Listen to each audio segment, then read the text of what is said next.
timid Australian wildlife at its best.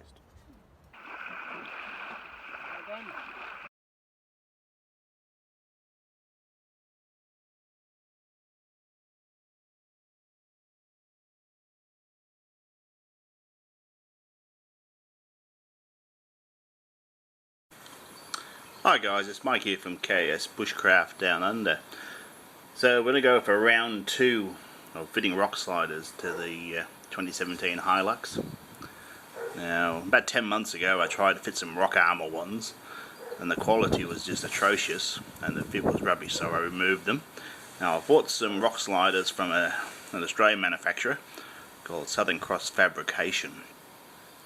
So I'll remove the plastic steps and have a go at fitting these locally made ones. Well, locally, they're made in Queensland. So hopefully it'll go a lot better than last time. They look good out of the box. As soon as the sun gets a bit higher in the sky and stops messing with the camera, I'll show you them in the packaging, and we'll go from there.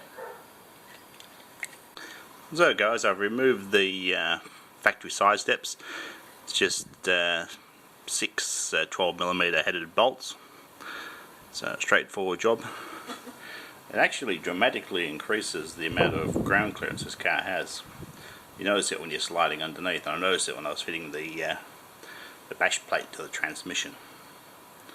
So this side should be the easy side. The other side I do have some fuel lines and a brake line to relocate as well. So all good so far. So they came really well packaged. It's pretty straightforward to work out which side is which. There's a cutout on the box channel to allow for the front fender, and of the 3 hoops, the centre one has a nylock nut and bolt, but the front end is wider because the chassis is wider, so you can't get them wrong. And these ones have a 20-degree up swipe, which I thought would look better on my extra cab than the flat step, because it's only got the smaller doors rather than the regular 4-door, which virtually has doors all the way back to the tray. So we've got the side step off. There's a bit of thought gone into these brackets. I was glad to see that there were metric headed bolts used throughout. They're all 19mm heads. So the rear bracket has a welded nut on the inside of the chassis. The centre one has a nylock nut and bolt, and the engine end has a captive nut on the outside edge of the frame, which when I looked underneath, it'll make it a lot easier to get it over the cross member. The cutout on the front there correlates to the so that cutout there, sorry for the steady camera work, is for the bottom of that guard where it drops down there. So guys, this one's on. It was actually quite a pleasure to bolt on. It was really well thought out. The way they welded the nuts on the front and rear bracket obviously made it a lot easier to fit, rather than what I was doing last time. I'll take you underneath and show you the brackets. I didn't come with any instructions, so I looked at the internal metalwork underneath, and I've basically evened it out so it doesn't catch anything. It really does look the part. It looks like it's got a lot more clearance. I'll measure that shortly, and then I'll take you for a tour underneath, and I'll get to do the other side. So previously at the front I had 30 centimeters of clearance, and I've now got 40, so I picked up 10, so the step's no longer the short part. And at the rear I've now got 43, measuring it at the point where the old step used to stop, because this one continues further. So a bit difficult to film under here, guys. So there's the rear handbrake adjuster. There's the bracket in front of it. So it's a close fit for the handbrake bracket, but it does fit perfectly. So there's the rear hanger. There's the middle bracket with the nylock bolt. As you can see, the chassis here gets a bit wider, which is where this angle lines it beautifully. So it does miss the floor pan. In fact, it's really well thought out all around. There. And there's the cutout at the front for the bottom fender. So 2 thumbs up for being well thought out. Okay. So compared to last time, we've now got a nice smooth line should we have to get it bottomed out. Now the checker plate's on the top. You could option it below it, but this will stop stones from knocking the doors around when you're driving on gravelly roads. Now it sticks out a few mil further than the factory step, which is a good thing. If you slide sideways into a tree or something, it'll give it a chance. It won't save the wing mirror, but it should save the doors anyway, which is the important thing. So illustrated by the high-tech sweeping brush, you should get some panel protection from these rock sliders as well. But now it was difficult to see on the website what the two look like, because there is a flat option. So this is still usable as a step, although flat would be more comfortable. But in keeping with the vehicle, I'm quite happy with the upswept profile. So onto the passenger side with the fuel lines and the brake lines. Well guys, on this side I ran into a bit of a problem. That bracket up there, which is the original step bracket, is right in the wrong spot. So if I'd known I was going to have to cut this bracket, it would have been a lot easier before I got the step up in place.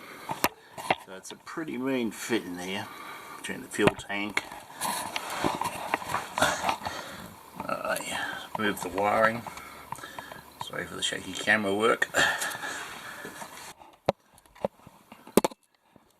Pretty tight for the bolts all round. So I've spoken to the guys at Southern Cross Fab and suggested that I move it forward and back, which I've tried that. No go. And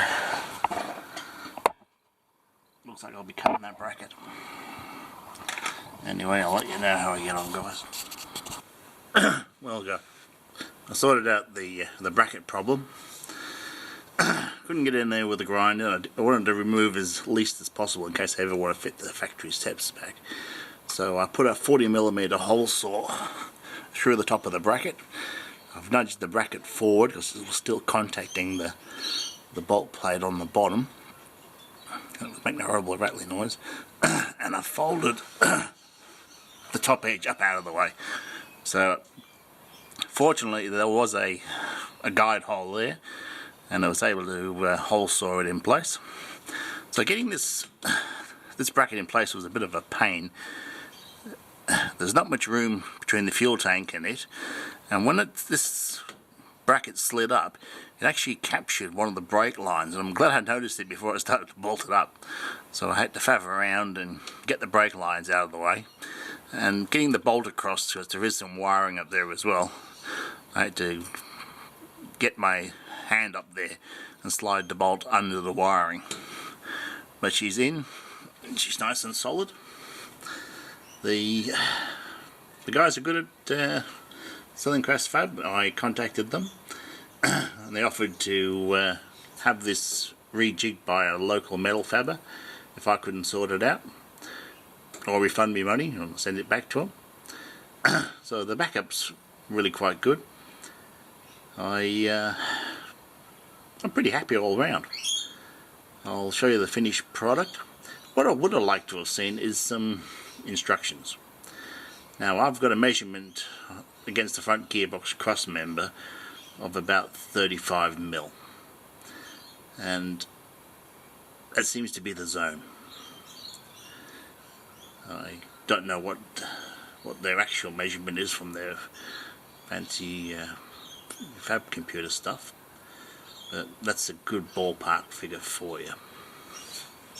Bracket there, and at the bottom I reckon I'm in the right spot for the slider. It's all looking pretty neat. Okay, so this is the center bracket.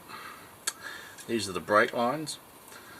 I've covered the brake lines in an extra layer of convoluted tubing, normally used to protect wiring, but in this case I've put it over here in case there's a rub point. I don't want to be 1,000 k's from anywhere and rub through a brake line, so it all looks pretty pucker. This tube here is the power supply to my 7-pin trailer plug, so if you have a caravan plugged in, you can run a light directly from the battery. So that's live to the battery. This is the factory loom, so I'm going to get a couple of great big cable ties and slip them under there, but it's already got one layer of tubing on it, so just to be on the safe side, I want to add reliability to my car and not take it away. So guys, all done. I've put some paint where I had to hole saw at the back, protected the brake lines and the wiring loom. All in all, the job turned out really well, and I'm really quite pleased with it all. I think this is a really great product, I really do, and it should add some off-road capability to my vehicle, because I really don't want to lift the suspension system. So this will allow me to slide over obstacles rather than to rely on a lift kit that doesn't drive particularly well on the open road. Anyway guys, hope you enjoyed this one. Thanks for watching. If you like the content I make, please subscribe, and I shall see you next time. Bye for now.